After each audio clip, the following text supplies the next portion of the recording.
प्रतिलेखन संख्या 15। मैटर की शुरुआत होगी 5 सेकंड में।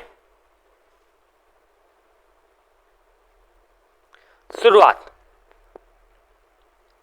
अध्यक्ष जी, किसी भी देश की विदेश नीति अपने में कोई स्वतंत्र नीति नहीं होती है, वरन वह किसी देश की आंतरिक नीति को स्पष्ट करती है। उदाहरण के लिए हम अमेरिका को ले सकते हैं।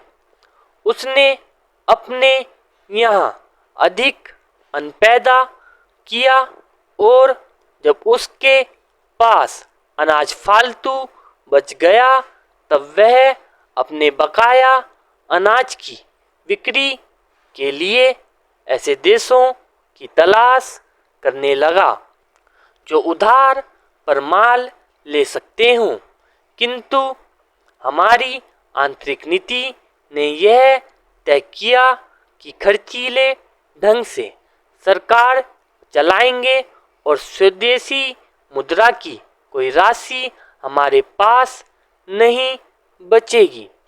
हमने कर भी लगा दिए और मुद्रा प्रसार भी कर दिया। कुछ संकट पड़ने के बाद इस बात की आवश्यकता को नहीं समझा कि उस पैसे का कहीं अन्यत्र उपयोग कर सकें। श्रीमान, मुझे माननीय प्रधानमंत्री जी के इस कथन पर दुख होता है कि दुनिया के अमीर और गरीब देशों का अंतर लगातार बढ़ता जा रहा है। मैं उनसे यह पूछना चाहती हूँ कि भारत की विदेश नीति ने उस अंतर को घटाने की क्या कोशिश की है?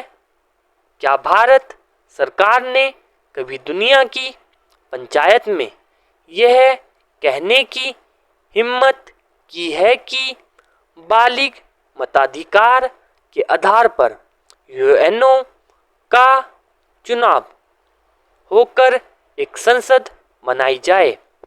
और क्या आप में यह देखने की हिम्मत है कि फौज के हिसाब से कर लगाकर एक विकास का खाता खोल दिया जाए?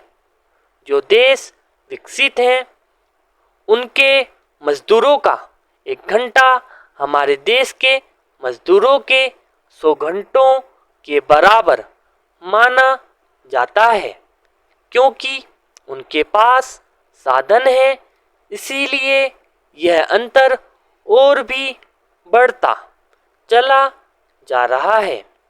किसी देश के अंदर आंतरिक नीति में अमीरी और गरीबी का अंतर बढ़ता चला जा रहा हो और वह दुनिया के देशों में विद्यमान अमीरी और गरीबी के इस अभिशाप को समाप्त करेगा, यह समझ में आने वाली बात नहीं है।